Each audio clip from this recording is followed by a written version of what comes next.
درود کا یہ فائدہ بھی ہے کہ طبیعتوں کے اکھڑ پن کو دور کرتا ہے۔ اگر آپ کو یہ پریشانی ہو کہ اولاد اکھڑ مزاج ہے، بات مانتی نہیں ہے، طبیعت میں سختی ہے، تو ان کو بطور وظیفہ درود کی تسبیح دیں۔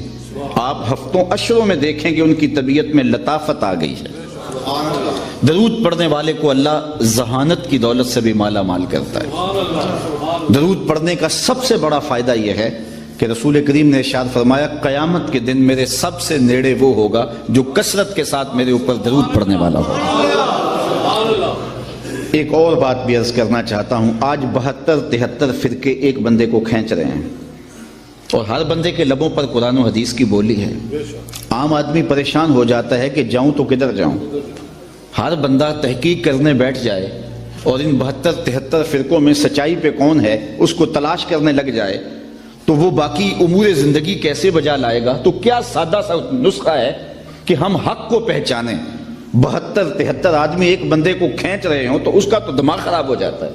کبھی آپ نے دیکھا ہو لاری اڈے پہ جو کنڈکٹر حال کرتے ہیں پاکستان میں سواری کا، ایک سامان اچک کے لے گیا، دوسرے نے بچے کو پکڑا اور اپنی جانب کھینچ رہا ہے، تیسرا بڑھیا کو بازو سے پکڑ کے اپنی بس میں لے جا رہا ہے، تو بعض عورتیں غصے میں آ جاتی ہیں، بھائی ایسا کتے بھی نہیں جانا، حالانکہ کہیں تو جانا ہوتا ہے نا، لیکن وہ اس قدر کو ادھر کھینچ رہا ہے، کوئی بچہ ادھر لے گئے ہیں، سامان ادھر جا رہا ہے، تو 70-72 لوگ ایک بندے کو کھینچ رہے ہیں، وہ جائے تو کدھر جائے؟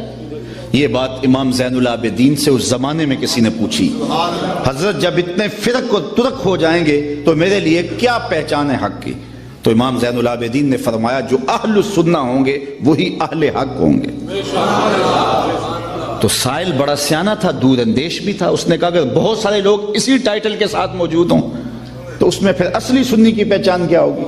تو سنو امام زین العابدین نے کیا فرمایا، فرمانے لگے من علامات اہل سنہ کثرت الصلاۃ علی رسول اللہ، نشانی میں بتا دیتا ہوں کثرت سے حضور پہ درود پڑھنے والے ہوں گے۔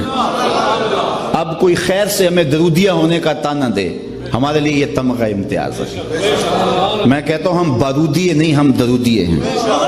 یہ ہمارے لیے اعزاز ہے، یہ ہمارے لیے افتخار ہے کہ ہم حضور پہ درود پڑھنے والے ہیں۔ تو کثرت سے درود پڑھو تو اس کا فائدہ یہ ہوگا کہ آپ کو حق ہاتھ میں آ جائے گا۔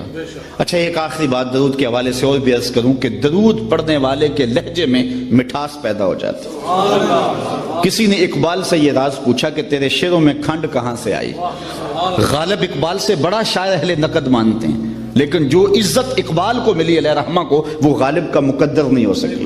تو کسی نے یہ راز اقبال سے پوچھ لیا کہ تیرے شعروں میں یہ مٹھاس کہاں سے آ گئی؟ تو اس نے کہا کہ میں نے 1.25 کروڑ مرتبہ حضور پہ درود پڑھا تھا۔ یہ سارا شہد نام محمد کا ہے صلی اللہ علیہ وسلم، میں تنہا کمال سخن کو نہ پہنچا، میرے شعر ہیں اور تاثیر ان کی۔ تو اپنی اولاد کو کثرت سے حضور پہ درود پڑھنا سکھائیں گے تو اس کا لازمی نتیجہ یہ ہوگا کہ ان کے سینے میں حضور کا پیار پیدا ہوگا۔ علامہ اقبال جنہیں حکیم الامت کہا جاتا ہے، حکیم الامت وہ ہوتا ہے جو امت کے مرض کی تشخیص بھی کرے پھر اس کی تدبیر بھی کرے۔ تو انہوں نے اس مرض، اس امت کے امراض کی تشخیص بھی کی اور اس کا علاج بھی بتایا۔ وہ اپنے ایک مکتوب میں لکھتے ہیں کہ نئی نسل کے سینے میں حضور کا پیار منتقل کرنے کے لیے آپ کو 3 کام کرنے ہوں گے۔ مختصر وقت میں یہ 3 باتیں آپ کے سامنے رکھنی ہے، اگر وقت 2 لمحے بچ گیا تو ایک بات اپنی جانب سے اور میری گفتگو اختتام کو پہنچ جائے گی، اور یہ چیزیں ہم صبح سے ہی اس کو اپنے عمل میں لا کر کے اپنی نسل کی تربیت کرنے میں لگ سکتے ہیں۔ تو اقبال کہتے ہیں کہ نئی نسل کے سینے میں حضور کا پیار منتقل کرنے کے لیے 3 کام کرنے ہوں گے۔ سب سے پہلا کام، ان کو کثرت کے ساتھ حضور پہ درود پڑھنا سکھاؤ، چونکہ اس کا لازمی نتیجہ یہ ہے کہ حضور کے درود کے نتیجے میں دلوں میں حضور کا پیار پیدا ہو۔ درود طبیعتوں کو نکھارتا ہے، اور ایک بات بتاؤں، درود شریف طبیعتوں میں تقدس پیدا کرتا ہے۔ اگر کسی کو یہ خوف ہو کہ میری اولاد غلط ہاتھوں میں چلی نہ جائے اور ان کی عصمت کا جوہر کہیں برباد نہ ہو جائے، کہیں ان کی نظر کا تقدس نہ لٹ جائے، تو وہ اپنی اولاد کو کثرت سے حضور پہ درود پڑھنے کی ترغیب دے، اولاد کو پاک دامنی نصیب رہے گی۔ غالب جیسا شخص جو بات کرنے کا ڈھب اور سلیقہ جانتا ہے، اور جس عنوان سے بھی بولے تو غالب غالب دکھائی دیتا ہے.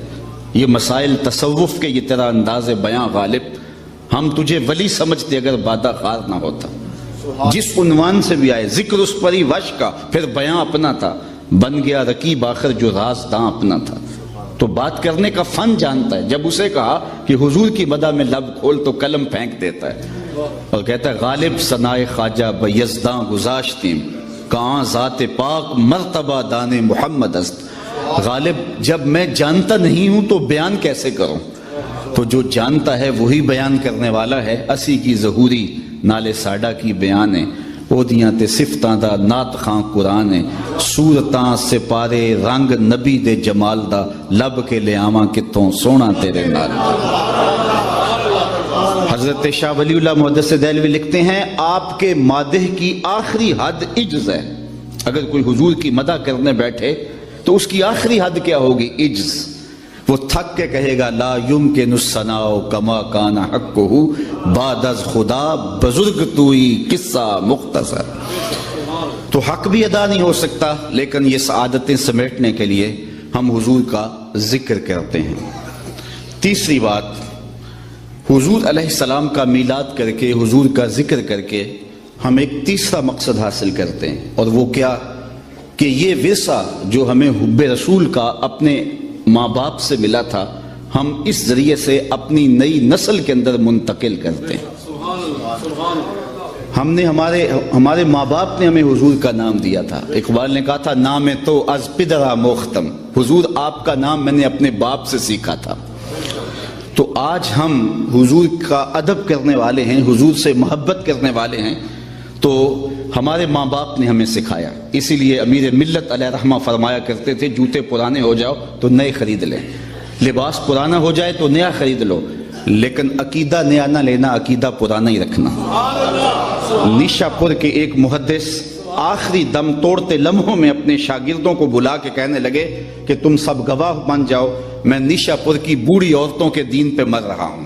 میرا وہی عقیدہ ہے جو نیشا پور کی بوڑھی عورتوں کا عقیدہ ہے. تو ہم نے اپنے آباء و اجداد سے دین سیکھا ہے، حضور کا پیار سیکھا ہے، تو یہ ہم نے اپنی نئی نسل کے اندر منتقل کرنا ہے. اس کے زود اثر ذرائع کیا ہیں؟ علماء نے اس پر باقاعدہ کتابیں لکھی اور بہت ساری چیزیں بیان فرمائیں کہ یہ وہ ذرائع ہیں جن سے آپ نئی نسل کے سینے میں حضور کا پیار منتقل کر سکتے ہیں. دوسری بات، انسان فطرتاً حسن پسند ہے، یہ انسان کی طبع ہے، اس کا انکار نہیں کیا جا سکتا. جہاں بھی حسن ہوگا انسان ادھر لڑک جائے گا. وہ کاکل داراز میں ہو، وہ لب و رخسار میں ہو، وہ قامت زیبا میں ہو، وہ نرگسی آنکھوں میں ہو، وہ معصوم بچے کی مسکراہٹ میں ہو.